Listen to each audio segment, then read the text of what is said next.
Well, the more I look into things, the more amazing it becomes.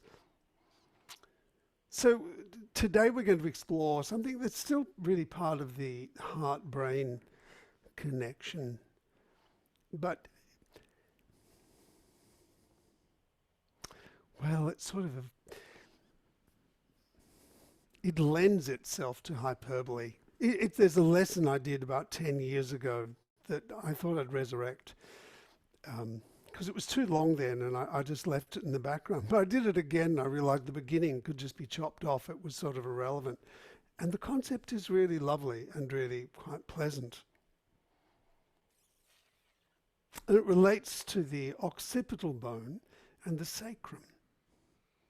Hands of heaven and earth is the name of the lesson.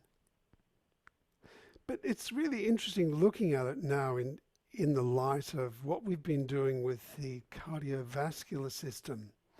And today, we're going to extend that fluid system a little bit more and look at the cerebrospinal fluid, this amazing stuff that has a really similar chemical composition to the ocean of the Precambrian world before life began.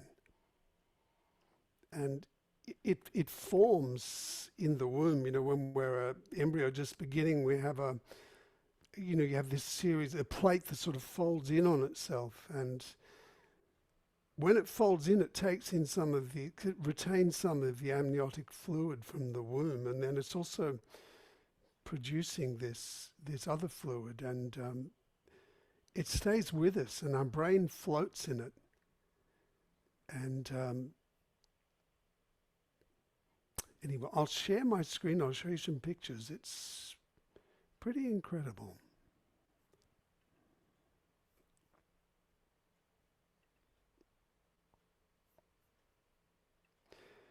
So this is a amplified MRI. I didn't know about amplified MRI, but that MRI that I was showing you of the heart beating inside the rib cage, that really big movement of all the lung tissue around it, that's amplified. So they can take movement and then amplify that to make it easier to see structures. So whilst this is amplified, these movements are still going on, but it's actually much smaller than this. But the brain is really soft. It floats in this ocean, literally, and it's supported by 3 layers of connective tissue. And if it didn't have that ocean inside there, and if it didn't have that connective tissue, it would just collapse in on itself. And it would also squash down the blood vessels that are around there. So, everything is really delicately held in place. It's amazing to think that you have that movement in there. And the extent of the brain.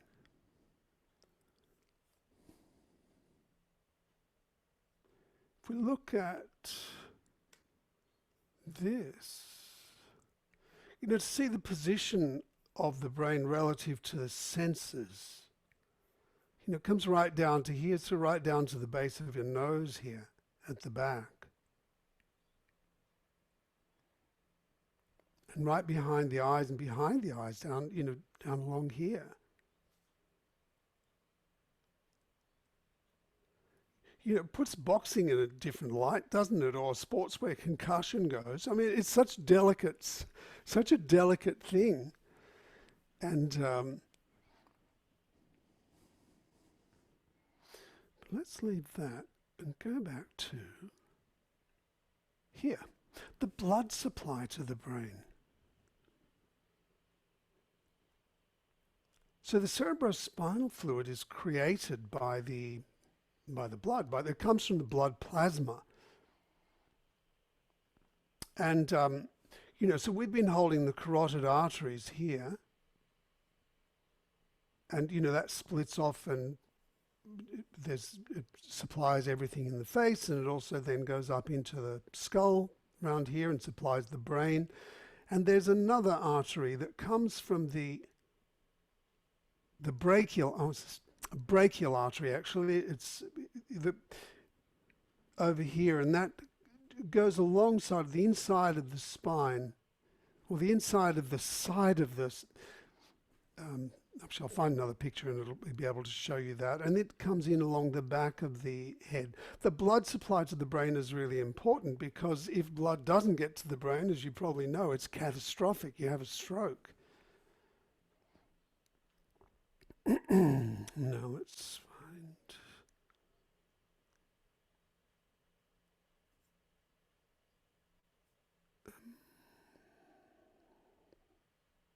yeah.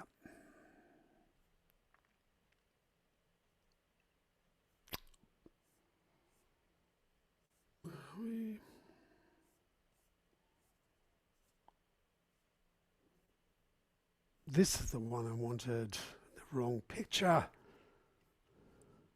So yeah, here.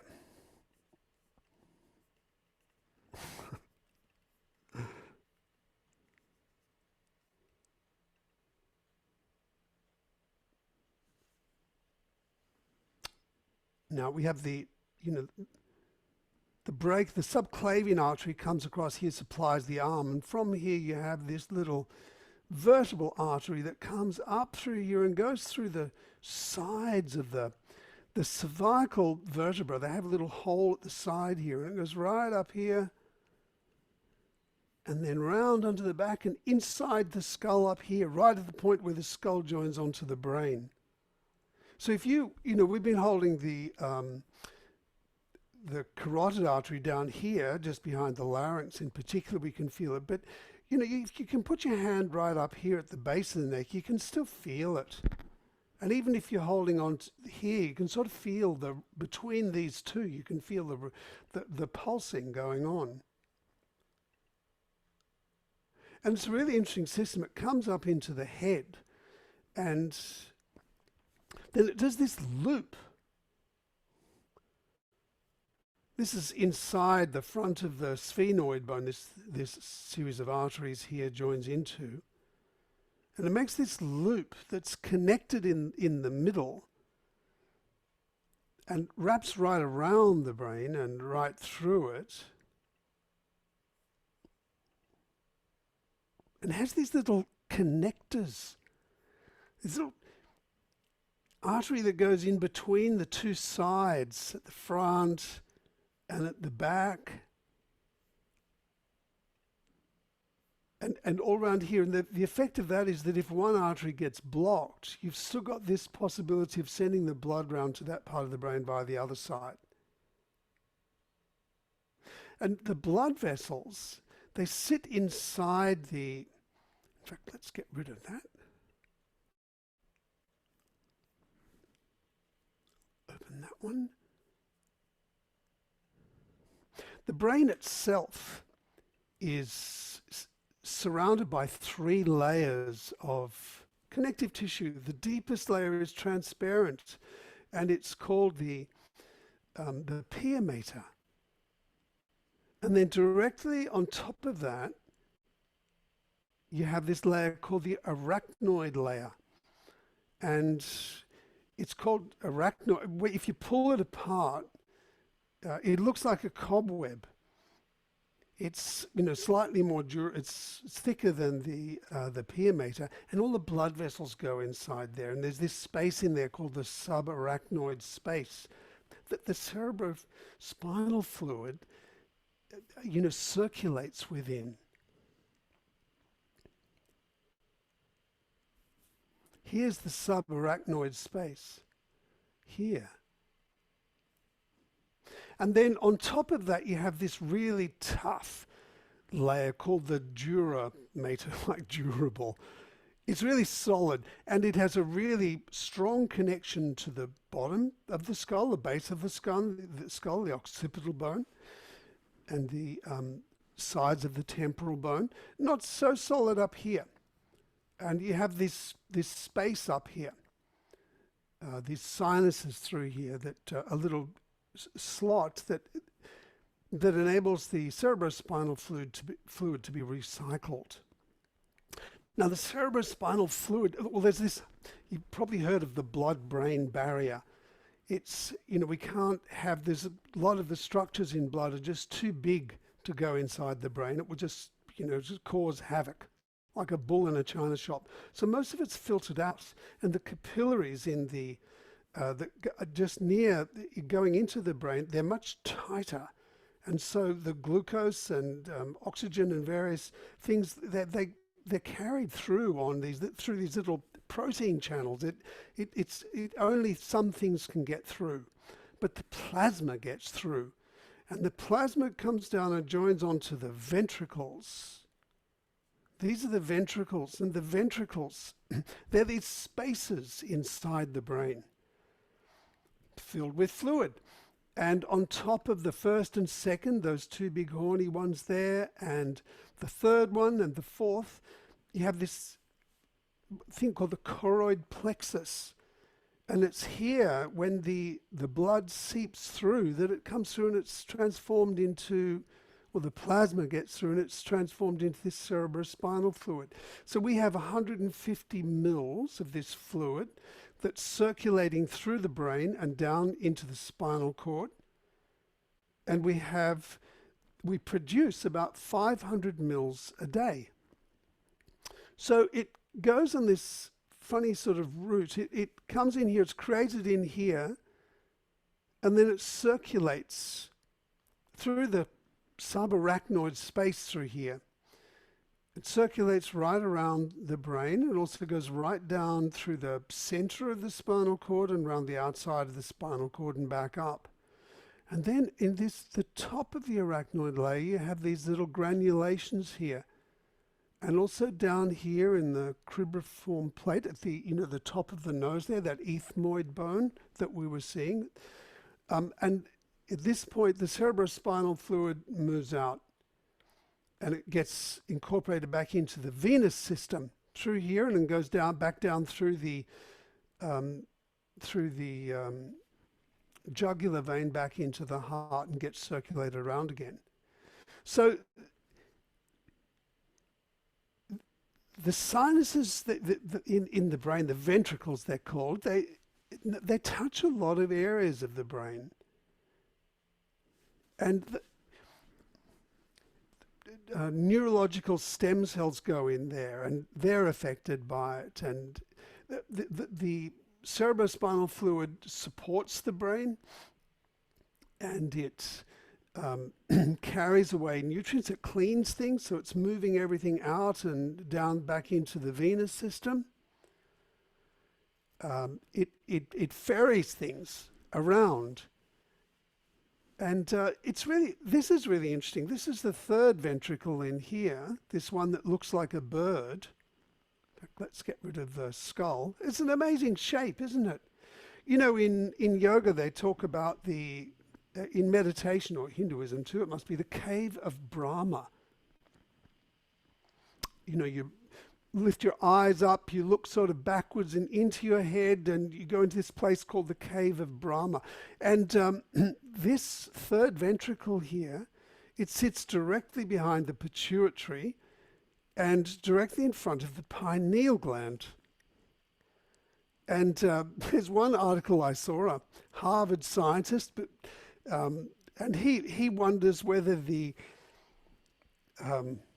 but who's into polarity therapy and cranial therapy, and he wonders whether the caduceus, the picture of the staff with the two snakes moving up and down like this, has been sometimes interpreted as having some correlation with the Indian system of chakras, but where it meets at the top, he's saying it's a mixture. That the caduceus is, the staff is actually this part of this column that goes right down into the center of the spine, and that the pineal and the pituitary and pineal gland, are actually the two snakes, or the left and right channels of this moving energy that comes up through the body. I just find it amazing. It looks like a little bird, doesn't it? Or, Starship Enterprise or something. It's an amazing structure that's inside our head. And the fact that, you know, life comes came out of seawater, and we've got this seawater, it's, you know, one molecule away from seawater we have now that's floating within us. And, you know, it's similar to the ocean when in the Precambrian era, when life began. So it lends itself to all this cosmic theorizing. So excuse me if I get a little lyrical during the lesson here. This is the cerebrospinal. This is an animation of the movement, this circulation that goes through right around all the structures of the brain, through the subarachnoid layer, and then out into these subdural spaces here, and then back into the venous system. So it's moving, it's circulating just like the blood in the body. It's another system, another fluid system that has this regulatory, you know, it stabilizes the temperature. It does all these amazing things, just like the blood through the body. And it's also created by the blood. We create 500 mils of it a day. Like, you know, a little half a litre every day of cerebrospinal fluid is created within our body. So remember, you know, the occipital bone, it joins around the base of the skull down here. The spinal cord goes right through it and it comes right up to the back up here like this. It's a bone that's pointing up. And this channel through the spine, in fact I've got another GIF here that, you know, this channel in the center of the spine and around the outside of the spine goes right down to the sacrum.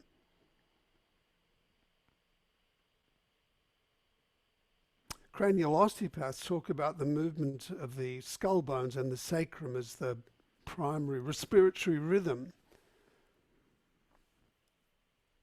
And you can actually, they talk about the bones of the skull moving, the bones at the side move out and the bones at the back and front move in, and then it reverses and it takes 3 to 6 seconds in each direction. You know, could be similar to coherent breathing. There's this rhythm to all these things. There's this rhythm to the circulation of fluid through our body, and there's the rhythm to the breath, and then there's the rhythm of the heartbeat. And it's interesting to look at these bones. You know, that's the occipital bone from the back. But remember, it's extending out in the front.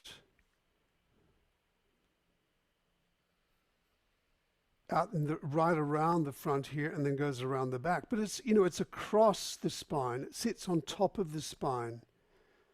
In the same way that the feet, which also have this squarish, triangular, you know, house-like sort of shape, you know, the feet sit across the body, whereas the sacrum is at the end of the spine. It's continuous with the spine, and it also has this same triangular shape.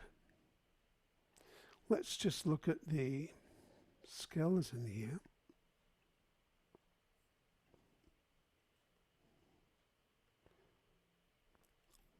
Make it a bit bigger.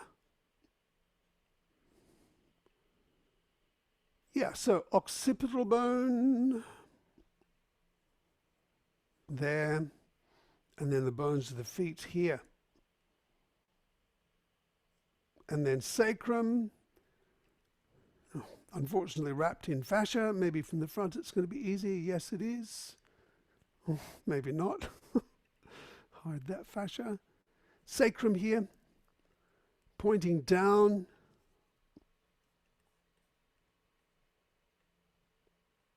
Just like the hands, which if they're not spread, you know, you have this finger's longer. It has this similar triangular shape or house-like shape.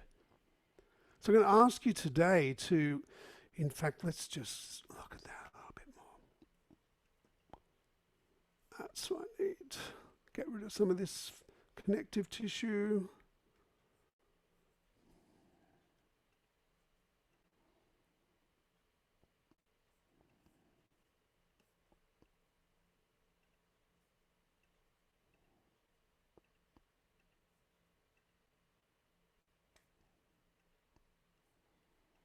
So remember, the sacrum sits in here. It's got quite a strong connection into the pelvis in the back here. It's quite a large bony connection through here. So it is this long, in fact, let's hide that. This big connection in here. So, squarish shape there, then triangular down the bottom. Very similar to the hands, that squarish shape here, then this triangular shape of the fingers. So I'm going to ask you to consider your sacrum and your occipital bone, I should say. Come here.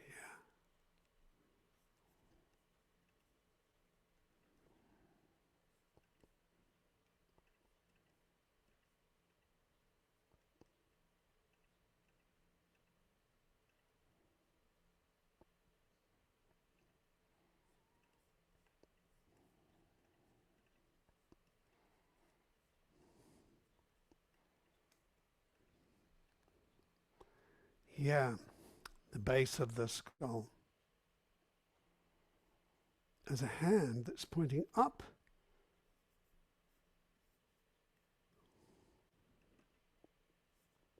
And the sacrum as a hand that's pointing down, this relationship between the hands and the feet.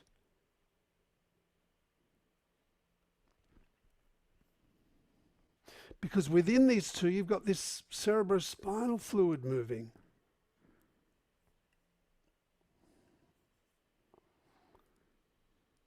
Yeah. It's pretty amazing, isn't it? I mean, honestly, we are just the most incredible creatures. The most amazing. And the brain, my God, 10 billion neurons, 10,000 potential connections with other neurons. According to V.S. Ramachandran in his book, The Phantom Limb, or the possible brain states, the possible permutations of on and off for each of those neurons through the whole system is greater than the number of elementary particles in the universe.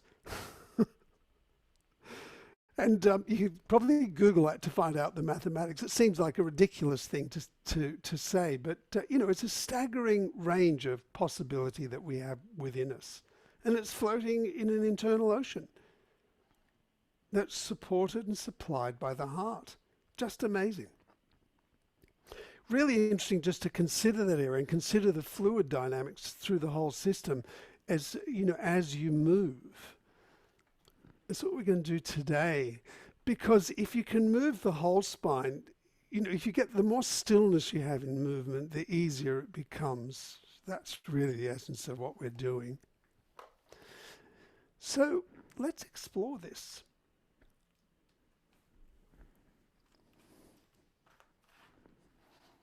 So it'll be some standing today, but you'll like it, and it's really good to go for a walk after this one, because it's really nice. I've been sort of sashaying through the the streets of Avalon all week. It's been really good. So look, could you come up to stand? Everything's going there. Yep. Mm-hmm.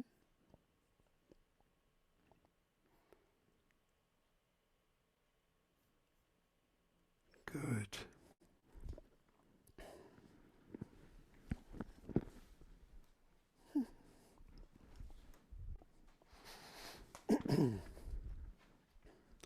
Perfect.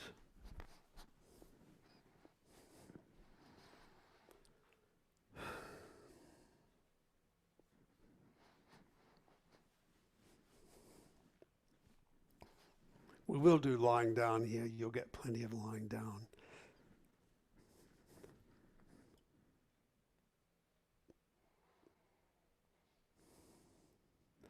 But stand here for a moment and just get a sense of the rhythm of your breath, and how long it takes to breathe in and breathe out.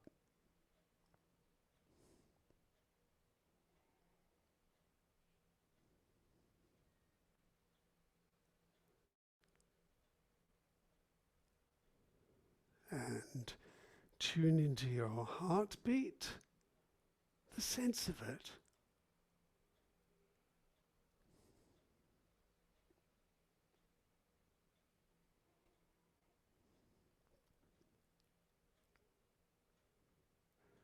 And then place your fingers up at the base of your ears, on either side of your skull here.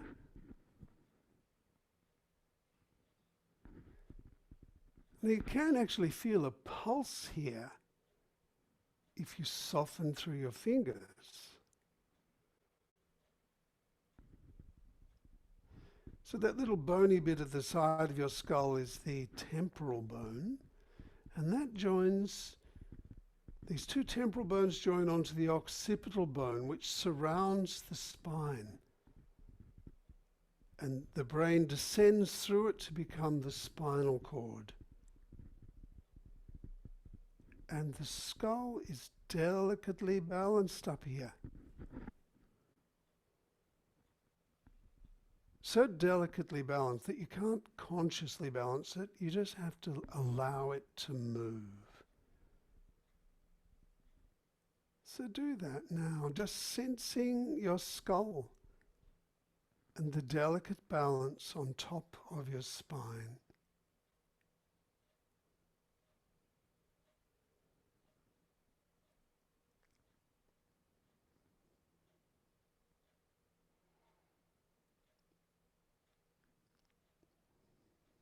And as you relax here in your shoulders and arms,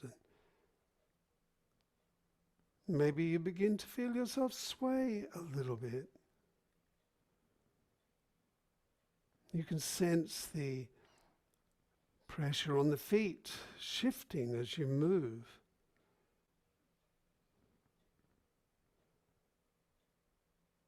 And as your knees unlock, or move, sense in the ankles and the knees and the hips.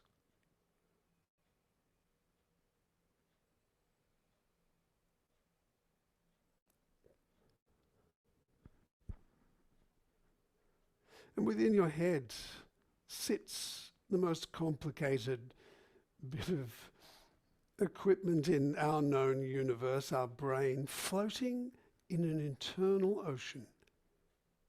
Cerebrospinal fluid. Very similar chemical composition to our ocean.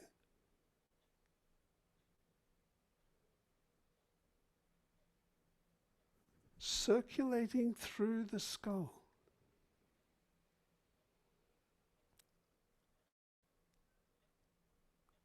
And deep within the ventricles of the brain, the spaces within the brain, you have these, where the cerebrospinal fluid is created, as the blood plasma squeezes into there, there are these little hair-like projections, these villi, that move.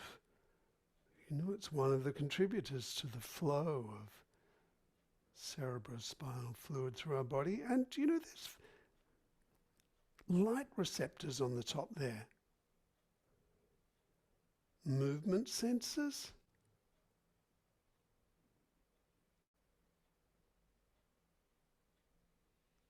We have the sun above us. Could you consider that your head is like a flower?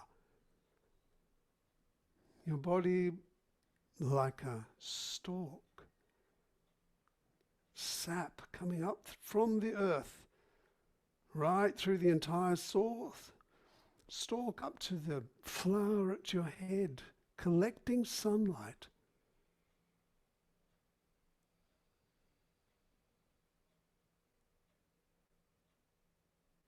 And of course, the sun is a star.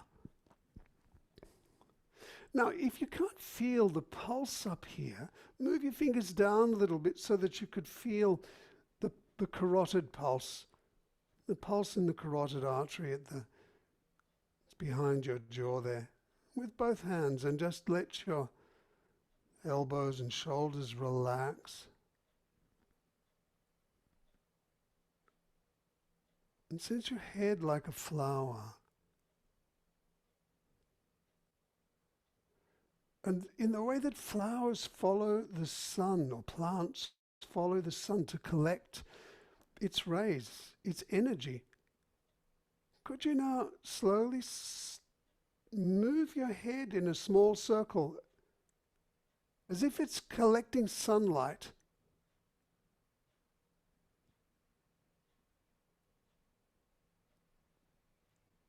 And of course, the sun is a star. So as well as the sunlight that we may be collecting from our sun, our star, maybe there's also light that's been traveling for many light years to get to us, and it's also coming down onto this flower. And could you imagine, as you circle your head in this tiny, tiny way, slowly enough that you could gather this starlight, that when your head moves over to one side, you feel that starlight pouring down inside the spine, down inside the skull and down within the spine.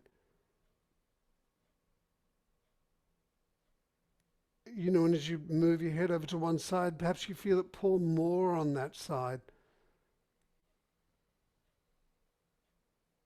When it comes down to the front, maybe you feel it pour right over the front. Maybe you could even feel the ramifications of that through your tongue and nose and mouth and the whole front of the throat, and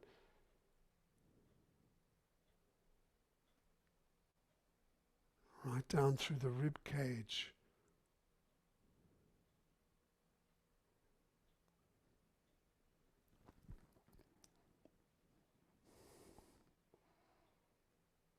And then leave that. Let your arms down, just stand there for a while.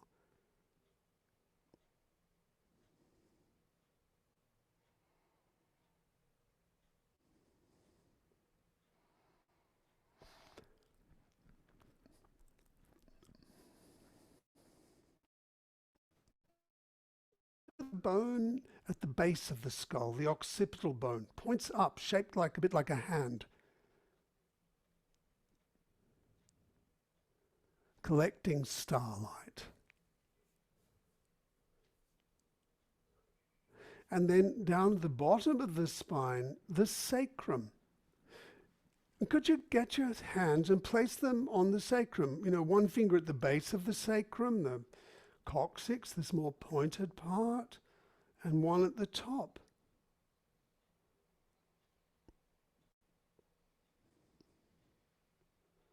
And now move the sacrum in a small circle, as if you're drawing a line or painting a circle on the ground between your feet.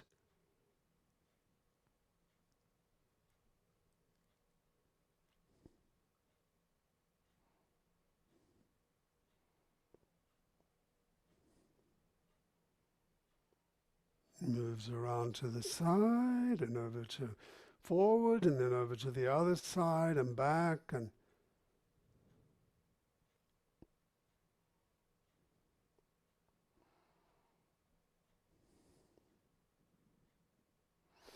maybe you could move your head in a similarly tiny circle. So your head and your sacrum move. The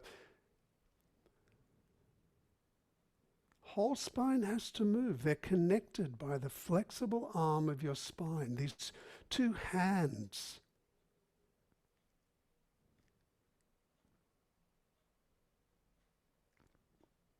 Hands of heaven and earth.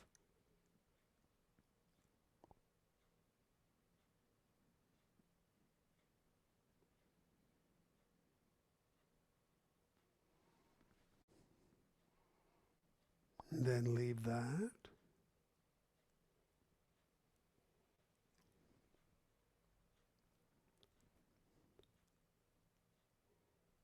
Let your arms by your side and consider, this idea of the shape of your sacrum like a hand, and think of your hands.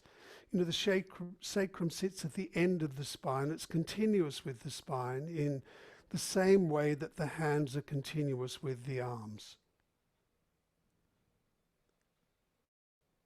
And once again, move your sacrum in a tiny circle, like you're drawing a circle between your feet, or maybe around your feet.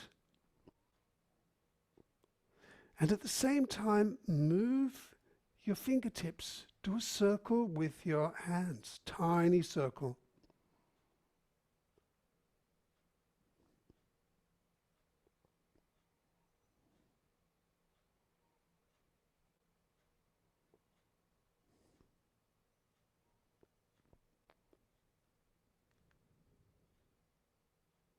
And as you're doing this, as your sacrum and your hands are moving in this small circle, of course the whole spine has to move. It's much easier if your hips, knees and ankles are able to move.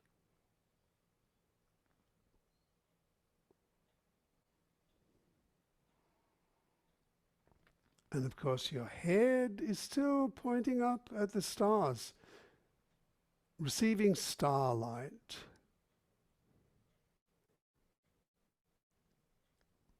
And the feet remain flat.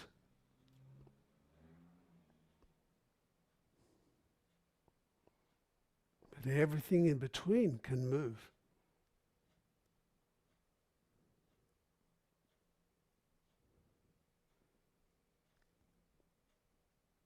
And, notice the quality of those hands. Are they open or tight? As you relax through the pelvis and through your hands,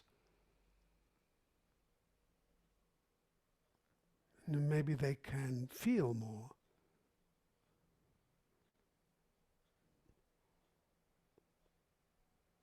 Move your hands as if you're giving your blessing.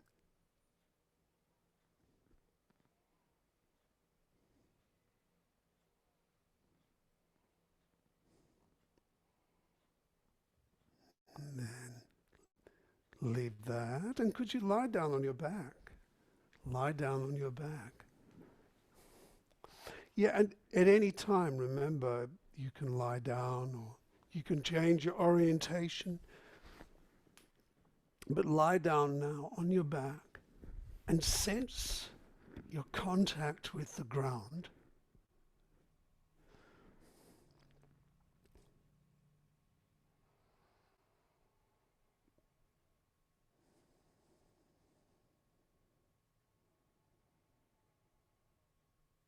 Consider your heartbeat.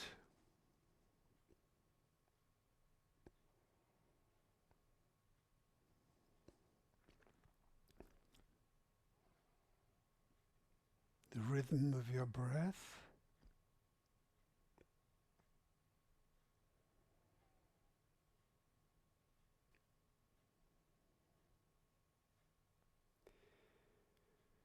And the flow of cerebrospinal fluid through your brain and skull and right down to your sacrum and back again.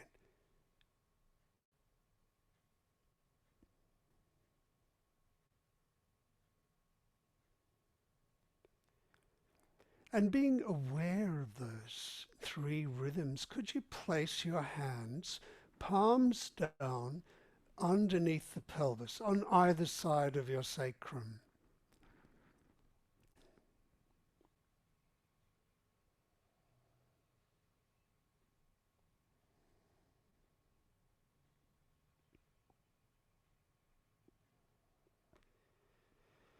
And feel your contact with the floor, the way your skin contacts the floor.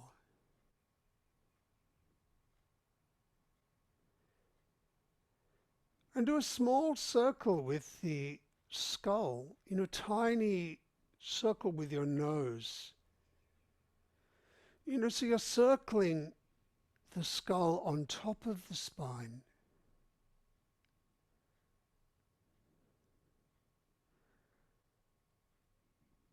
And maybe do a tiny circle with your feet, because remember the hands-like shape of the feet and the hand-like shape of the occipital bone are facing in the same direction.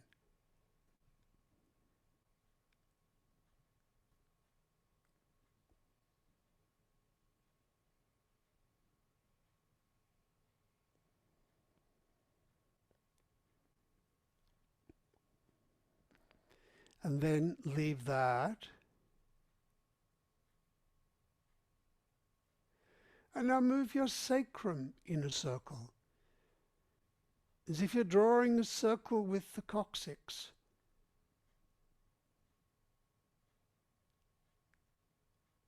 And notice what happens right through your body.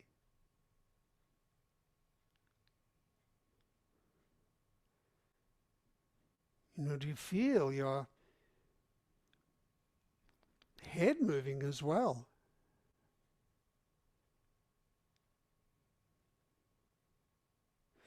Well, your skin, it's staying where it is on the floor, but everything within the suta's skin is moving. Feel the way your skeleton and all the structures within you slide within the suta's skin.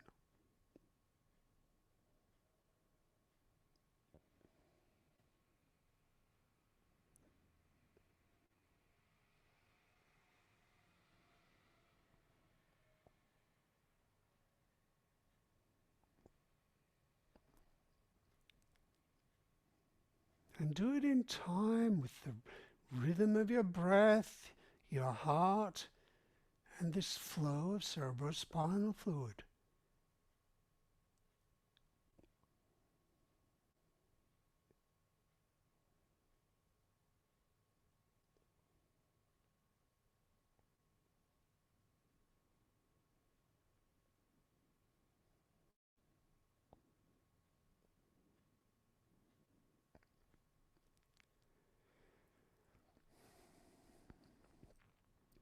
We'll leave that, rest there.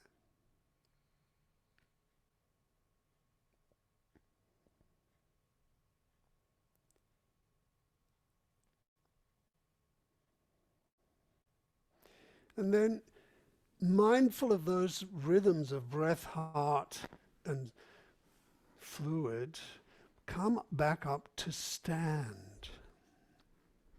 Come back up to stand.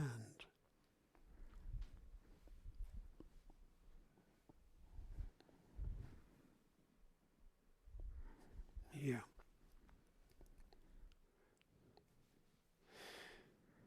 And stand here with your hands behind your back and just hold on to the pulse in your wrist with your thumb, or wherever you can feel a pulse. Sense that pulse through your wrist. Don't stress if you can't find it, but if you can, it makes it easier. And just, consider your breathing and consider the beating of your heart, the feeling of that pulse. It's a reflection of the beating of your heart in your chest.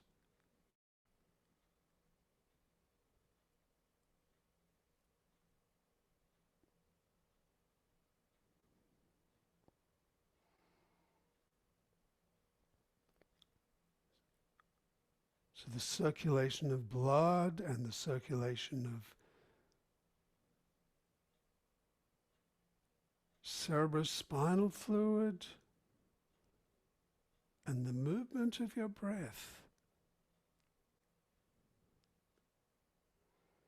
And all the while, starlight is coming down onto your head. Imagine starlight coming onto your head and filtering down within the spine, perhaps within this ocean of cerebrospinal fluid, and turning into some type of paint or ink. And imagine that you're standing on paper, beautiful art paper, and that a glorious brush extends from the sacrum down to that floor. And could you once again Move your sacrum in a circle and paint a circle between your feet.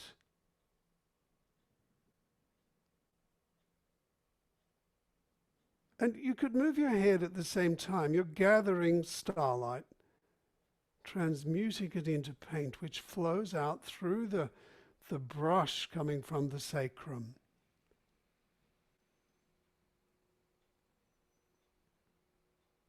And this amazing, perfect brush, whichever way you move it, the bristles just flow effortlessly. And you can feel this light flow through the brush and then sink into the paper.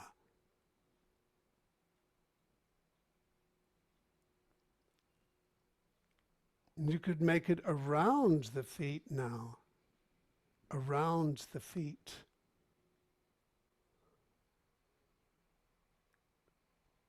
And feel the ink as it touches each of the toes.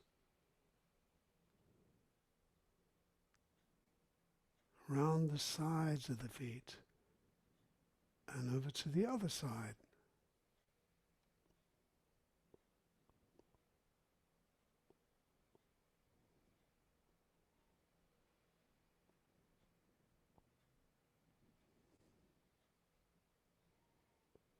Your head and your sacrum moving in this very delicate circle.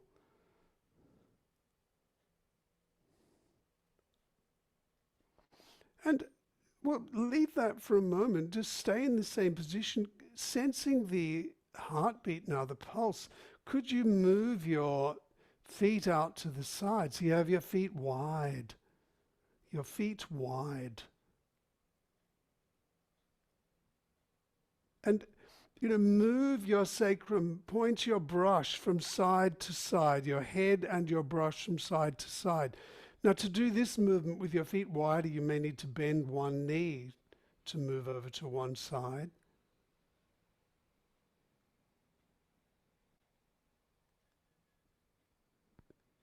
And go in a circle, move the brush around now in a circle. Head, gathering starlight, turning it into paint, coming down through the spine and out through the sacrum, and you paint right around your feet.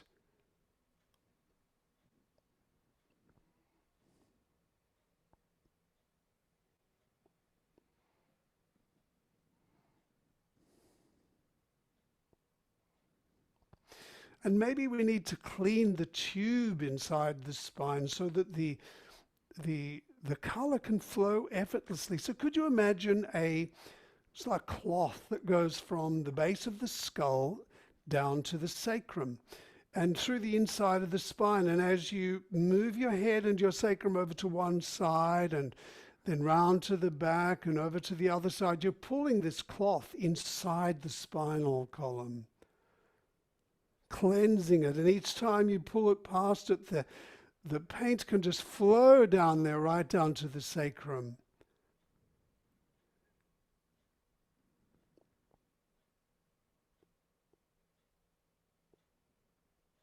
And maybe the beauty of what we create on the floor, on the ground, can, flow back up, out through the crown of the head to the sky.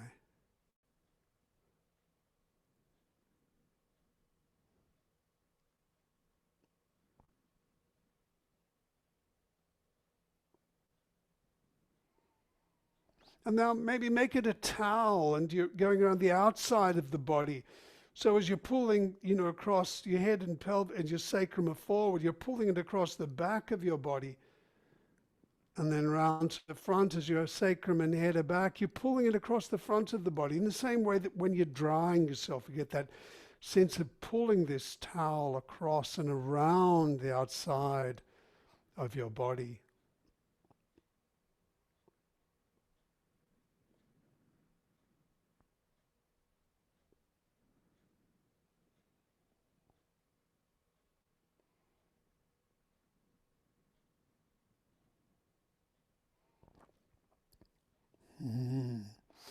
And leave that, but come back to placing your feet together, still listening to the beating of your heart through the pulse and the movement of your breath, and do the same thing with your feet together. Except this time, maybe you're pulling the towel on the inside of your head, neck and torso, inside of your body, right through the inside.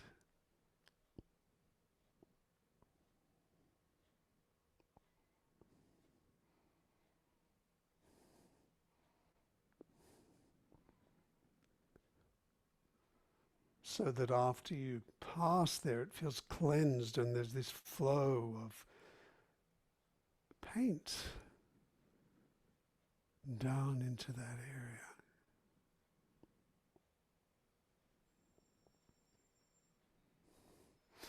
Well, leave that.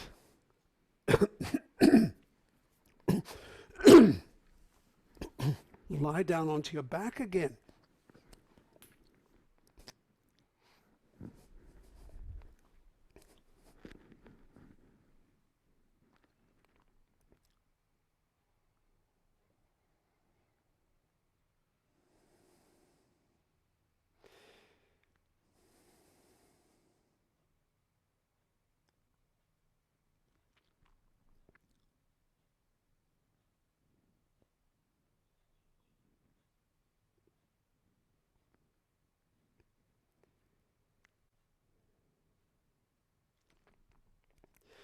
Consider the hand of your sacrum is now pointing up. Consider its width.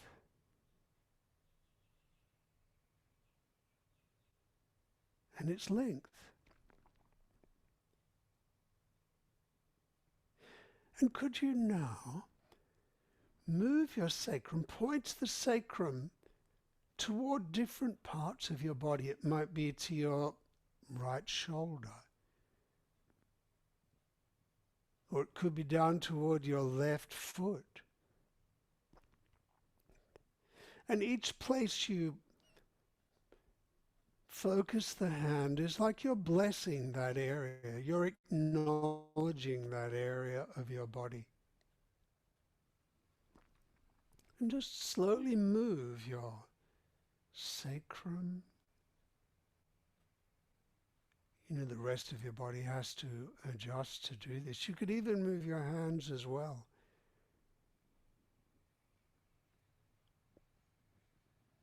And anywhere that feels like it needs acknowledging, point the sacrum there.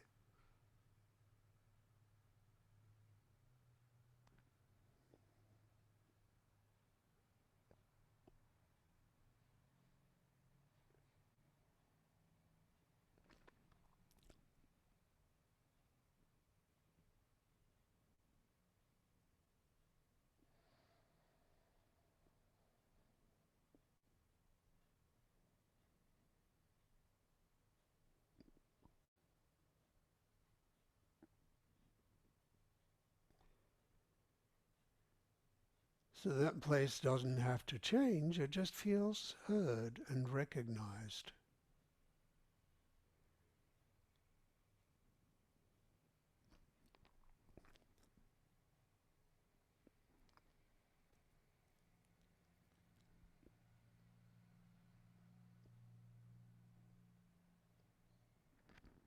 Into your face.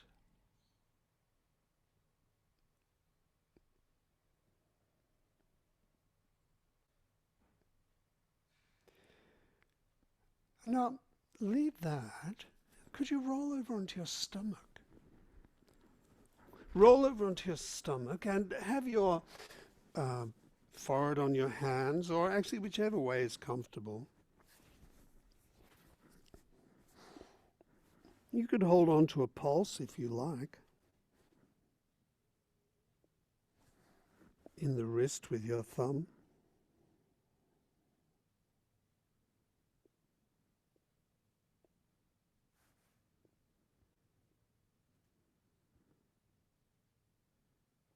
And sense the hands of heaven and earth, the occipital bone, pointing out to the cosmos and the sacrum.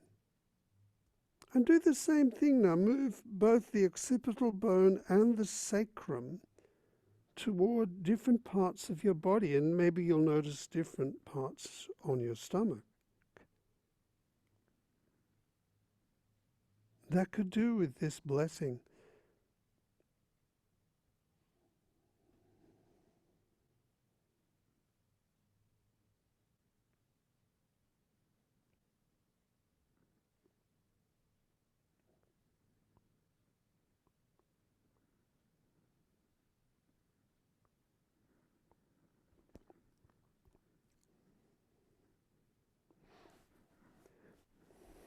And leave that for a moment.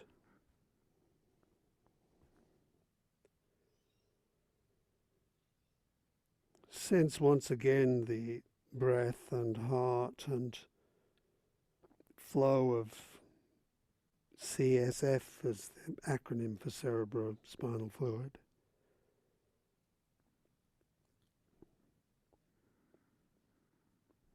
And now move the sacrum in a circle here on your stomach, and notice what happens through the rest of your body. You know, as you relax in your shoulders and neck, you may begin to feel how the head can move.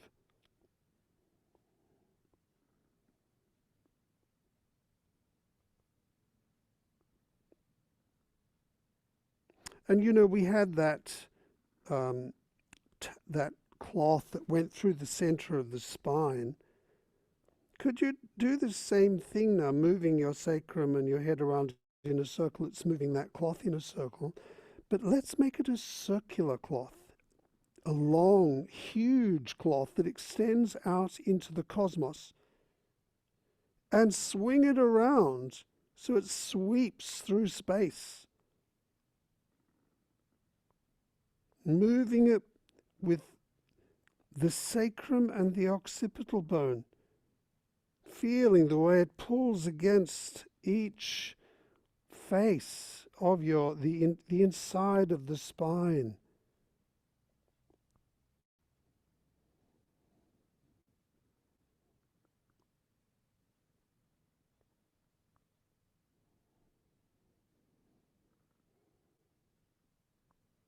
Could change direction.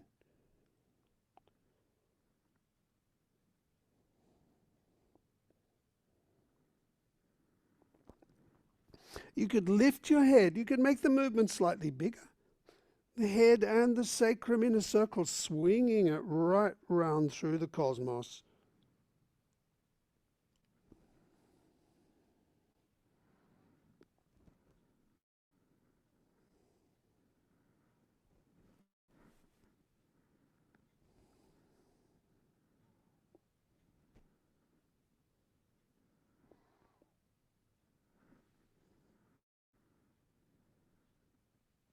And sensing that right through the whole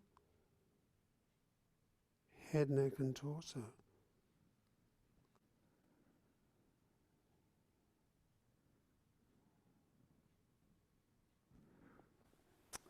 Well, leave that.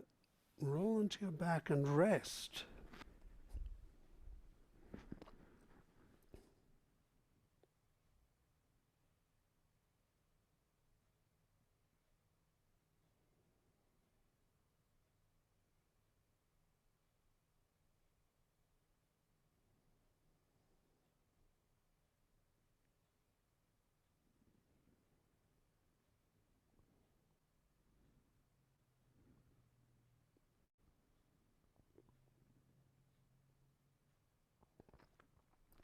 Have your hands underneath your pelvis,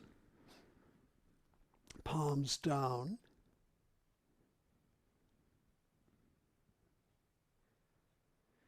And try the same thing here, swinging this huge cloth or rope throughout the cosmos by moving your sacrum and your head in this circle.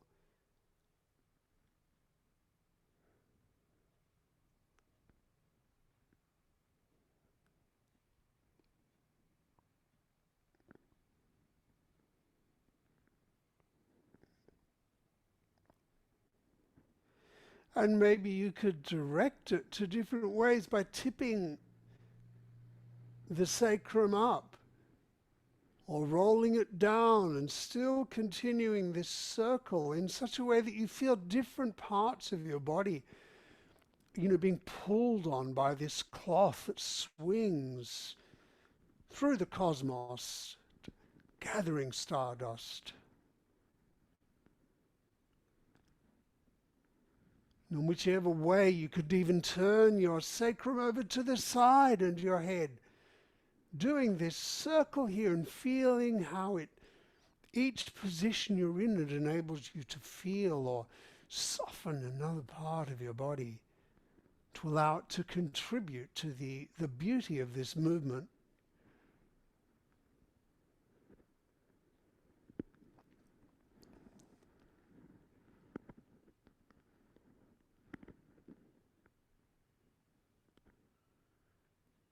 To each side.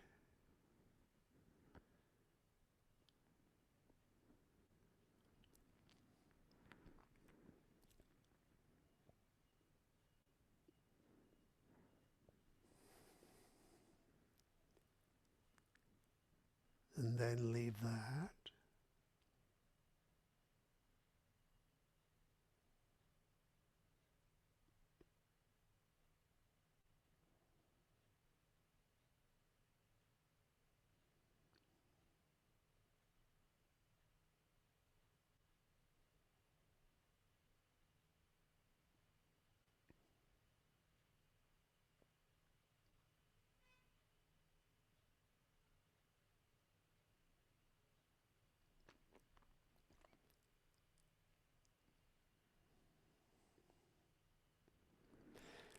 And then roll over onto your side and come up to sit. Come up to sit. And have your feet on the floor and your hands behind you, whichever way is comfortable. You might need, if this is impossible, you could sit on a chair or a low table. And consider your underarms. It's around your rib cage that is useful to soften. Could you here sense the sacrum and the occipital bone, and now move the sacrum in a circle? Your occipital bone will need to move too.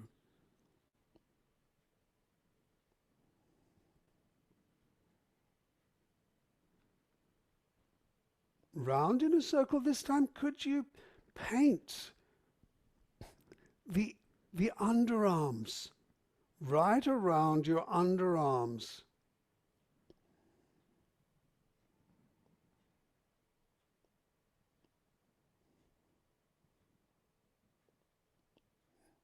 Gathering starlight through the head, allowing it to flow down inside the spine through the sacrum.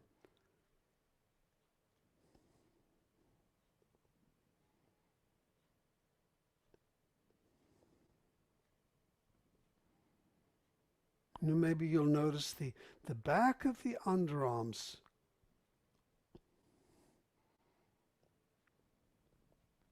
Maybe even the way the shoulder blades, or the way the rib cage slides over the shoulder blades.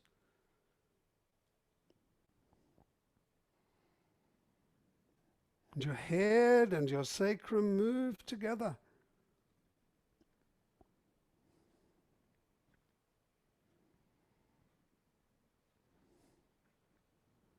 Or do they? Are they doing a different rhythm?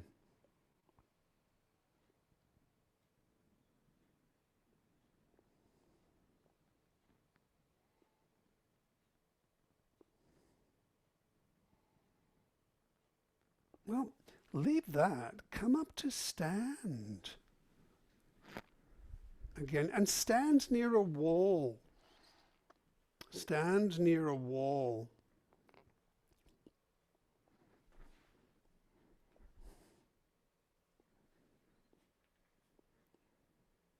Yeah.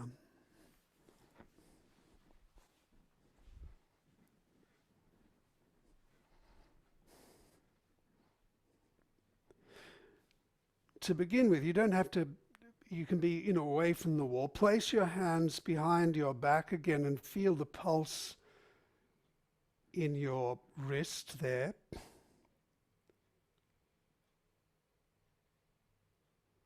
And sense the rhythm of your heart and the rhythm of your breath.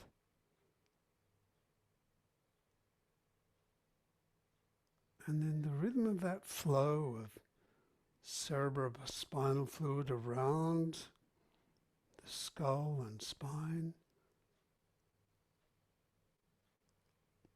And also then back out into the circulation system. And once again, move your sacrum and your occipital bone around in a circle.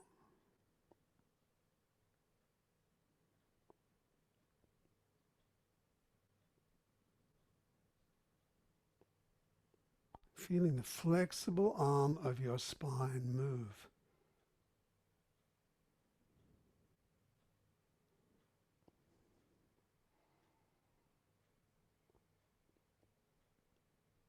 And maybe you have this giant hula hoop that extends out around your body, and as you're moving your head and your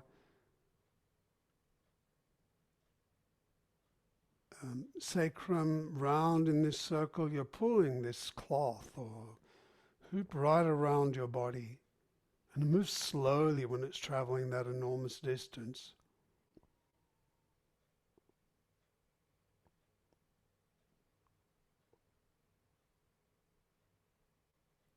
And you can feel that down in your feet, from your head right down to your feet.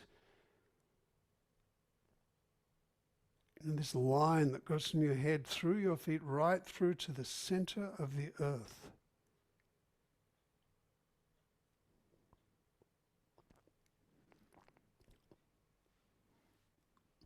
And leave that, turn around and face the wall, and could you, speaking of blessings, place your hands on the wall, your palms on the wall.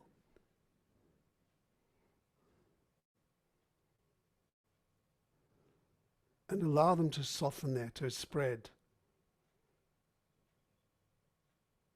As if you could lift your arms up and hold your hands in this position to a group of people, and they would take it as a greeting, as a welcome. And in this position now, just move your chest away from the wall and then toward the wall. Feel the way your rib cage is sliding over the shoulder girdle. And you could maybe move it over to one side and then back and then over to the other side. So your arms could be straight, but you're feeling your shoulder or the rib cage slide underneath the shoulder girdles. You're moving your rib cage in a circle.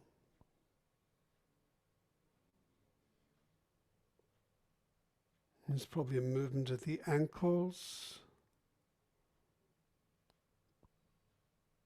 And then stay in the middle and now move the sacrum and your head in a circle.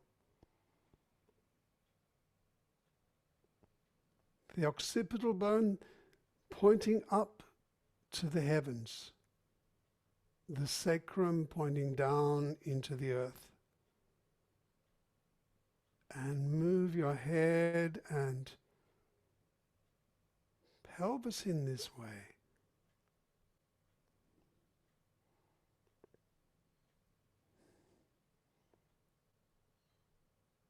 And notice there's still that movement of the rib cage underneath the shoulder girdles.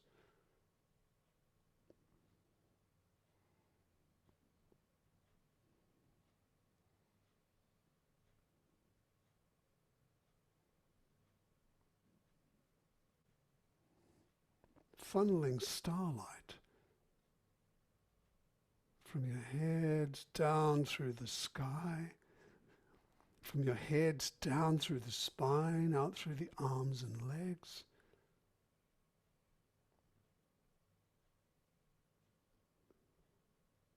And from the arms and legs, back up through the spine and out through the head.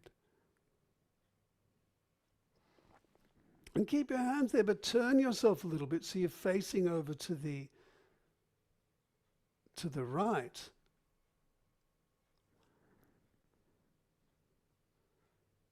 We could let your hands down actually, just rest here for a moment.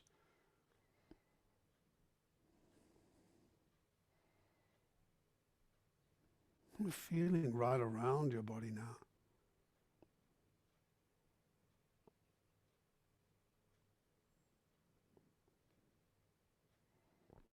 And once again, stay where you are, but place your hands on the wall. So it means there's you're at an angle, slight angle away from the wall with your pelvis and your head and your chest, but your arms are reaching across, which means, your right shoulder blade is going to be reaching further forward, maybe the left is back. And in this position, move your head and your sacrum in a circle. Paint a circle on the ground around your feet, moving your head and your sacrum. And, feel how you can soften one knee, can allow the whole body to soften so that you can make this circle smooth. If anything or any part of it seems hard, you could just pause there and move around. Find how can you move smoothly so that you feel the whole rib cage slide, the whole spine able to move, and the sacrum able to make a lovely circle.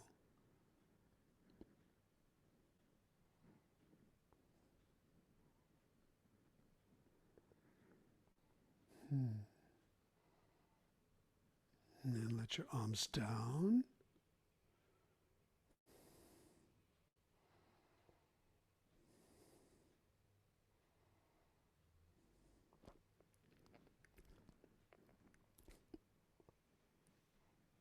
And face the other direction. And do the same thing. Place your hands on the wall, even though your pelvis and your head and your chest are facing away from it. A comfortable distance. It may be different to the other side. Give yourself time to soften here and to reconnect with the rhythm of your breath, your heartbeat, and the flow of CSF. And in this position, begin to move your head and your sacrum round in a circle.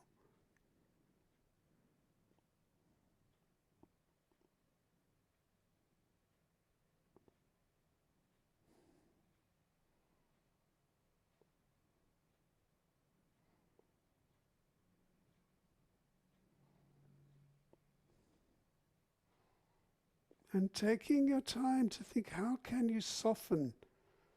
What direction can you move that will enable you to soften through your ribs or your pelvis so that you can make this beautiful painting on the ground. That's an expression of your whole being, just like a flower is an expression of the whole being of the plant, the beauty of its life.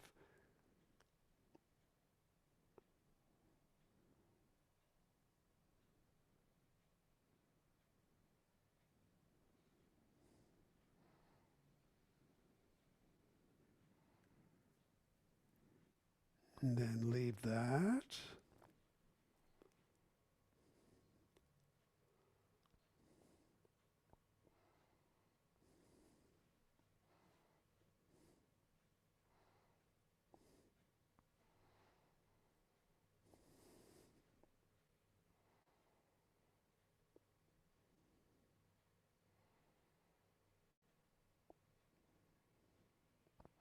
Have one foot in front of the other.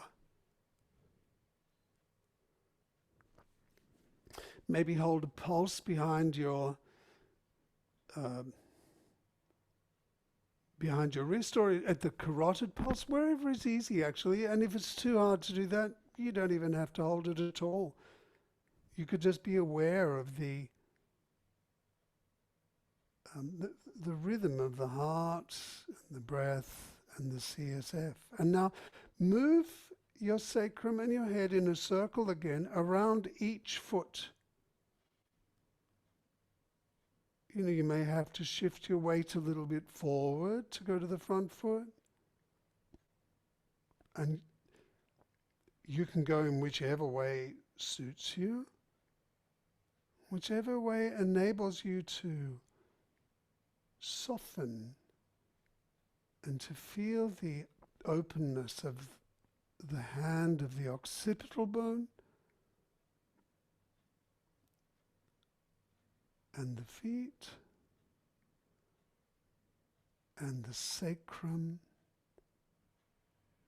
and your hands.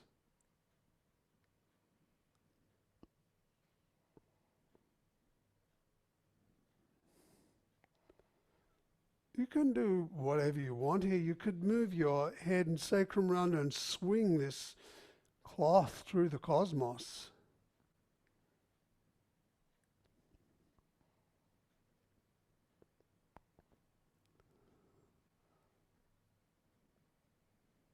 And so you could even move your elbows in a circle. And then maybe move the other foot in front.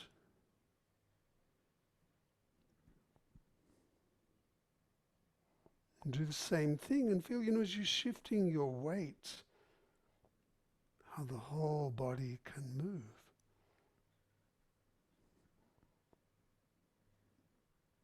And how all these rhythms can still flow.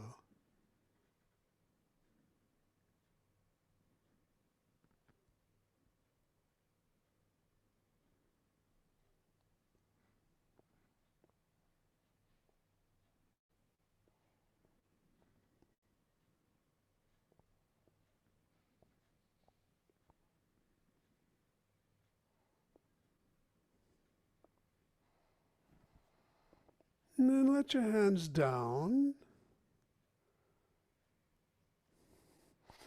Continue just a couple of small circles with the pelvis, just to feel, from your head down to your feet, up to the sky, down to the earth.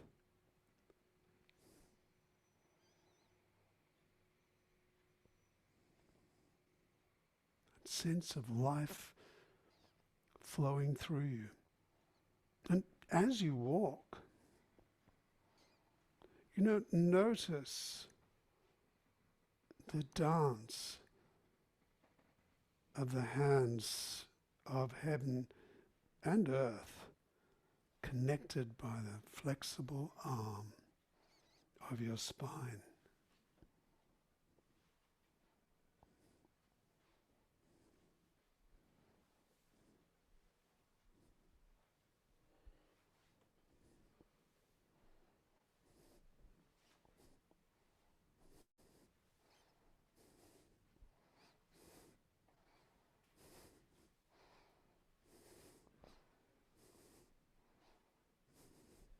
How the whole body adjusts with every step you take.